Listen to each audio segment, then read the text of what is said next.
Israel Hezbollah വെടിനിർത്തൽ കരാർ യാഥാർത്ഥ്യമായതായി ജോ Biden. ശത്രുതയ്ക്ക് ശാശ്വത പരിഹാരമായതായി അമേരിക്കൻ പ്രസിഡന്റ് ജോ ബൈഡൻ പറഞ്ഞു. ലെബനൻ പ്രധാനമന്ത്രി നജീബ് മിഖാത്തിയുമായും ബെഞ്ചമിൻ നെതന്യാഹുവുമായും ബൈഡൻ ഫോണിൽ സംസാരിച്ചു. വെടിനിർത്തൽ കരാർ അംഗീകരിക്കുന്നതായി രണ്ടു നേതാക്കളും ബൈഡനെ അറിയിച്ചു.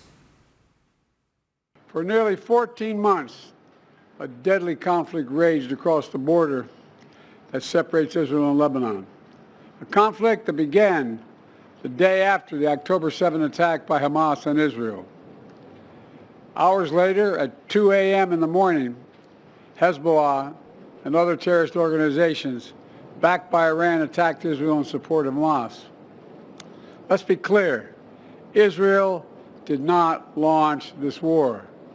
The Lebanese people did not seek that war either, nor did the United States. Over the past year, including in the days immediately following October the 7th, I directed the U.S. military to flow assets and capabilities into the region, including aircraft carriers, fighter squadrons, and sophisticated air defense battery, to defend Israel and deter our common enemy at critical moments. International ഡെസ്കിൽ നിന്ന് ഐസൻ ജോസ് ചേരുന്നുണ്ട്. ഐസൻ, 13 മാസമായി തുടരുന്ന സംഘർഷങ്ങൾക്ക് ഒരു ശാശ്വത സമാധാന ദിശയിലേക്ക് കാര്യങ്ങൾ പോകുന്നുണ്ട് എന്ന് ഉറപ്പിച്ചു പറയാൻ സാധിക്കുമോ? കാരണം 60 ദിവസത്തേക്കാണ് പ്രാഥമിക വെടിനിർത്തൽ ധാരണ.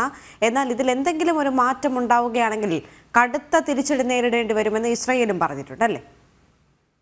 തീർച്ചയായും ദേവിക, ഇസ്രായേലിന്റെ നിലപാട് അത് തന്നെയാണ്. 60 ദിവസത്തിനുള്ളിൽ, അതായത് ഒരു ശാശ്വത സമാധാനത്തിലേക്കുള്ള നീക്കം 60 ദിവസത്തിനുള്ളിൽ യാഥാർത്ഥ്യമായില്ലെങ്കിലും അത്തരത്തിലൊരു ആക്രമണം ഇസ്രായേലിന്റെ ഭാഗത്തു നിന്ന് ഉണ്ടായേക്കാം എന്നൊരു നിലപാട് തന്നെയാണ് ഇപ്പോൾ നിലവിലെ സൂചനകളിൽ നിന്നും മനസ്സിലാക്കാൻ സാധിക്കുന്നത്. എന്നാൽ അല്പസമയം മുമ്പ് നമ്മൾ കേട്ട അമേരിക്കൻ പ്രസിഡന്റിന്റെ വാക്കുകളിൽ നിന്നും വളരെ കൃത്യമായി നമുക്ക് അറിയാൻ സാധിക്കുന്നത്, രണ്ട് രാജ്യങ്ങളും, ലെബനനായാലും ഹിസ്ബുള്ളയായാലും, ലെബനനിൽ പ്രവർത്തിക്കുന്ന ഹിസ്ബുള്ളയായാലും അതുപോലെ ഇസ്രായേൽ ആയാലും യുദ്ധം ആഗ്രഹിക്കുന്നില്ല. നമുക്കറിയാവുന്നതാണ്, കഴിഞ്ഞ വർഷം ഒക്ടോബർ 8-ാം തീയതിയാണ് ഹിസ്ബുള്ള ആക്രമണം നടത്തിയത്. ഒക്ടോബർ 7 നടന്ന ആക്രമണത്തിന് തുടർച്ചയായാണ് ആക്രമണം നടത്തിയത്. ഈ ആക്രമണത്തെ തുടർന്ന് വലിയ സൈനിക വിന്യാസങ്ങളെല്ലാം തന്നെ അമേരിക്ക ഉൾപ്പെടെയുള്ള രാജ്യങ്ങൾ നടത്തുന്നു. അത്തരത്തിലുള്ള നീക്കങ്ങളെല്ലാം തന്നെ നടന്നു. എങ്കിൽ കൂടി സമാധാനം ആഗ്രഹിക്കുന്നു രണ്ട് രാജ്യങ്ങളും എന്ന് വളരെ കൃത്യമായി ബെഞ്ചമിൻ നെതന്യാഹുവും അതുപോലെ തന്നെ ലെബനന്റെ വ്യവസ്ഥാപിത സംവിധാനത്തിൽ പ്രവർത്തിക്കുന്ന സർക്കാരിന്റെ പ്രധാനമന്ത്രിയായ നജീബ് മിഖാത്തിയും ജോ ബൈഡനെ നേരിട്ട് അറിയിക്കുകയും ചെയ്തിരുന്നു. ഈ ഒരു സാഹചര്യത്തിൽ, ഫോണിൽ അറിയിക്കുകയും ചെയ്തിരുന്ന സാഹചര്യത്തിൽ ശാശ്വത സമാധാനത്തിലേക്ക് നീങ്ങുന്നുവെന്ന് വലിയ പ്രതീക്ഷയോടെ കാണാവുന്ന ഒരു സാഹചര്യം കൂടി നിലനിൽക്കുന്നു എന്നത് ഒരു യാഥാർത്ഥ്യം തന്നെയാണ്. എന്ത് തന്നെയായാലും നിലവിലെ സാഹചര്യത്തിൽ ഇരു രാജ്യങ്ങളും തമ്മിൽ 60 ദിവസത്തെ വെടിനിർത്തൽ സാധ്യമായിരിക്കുന്നു.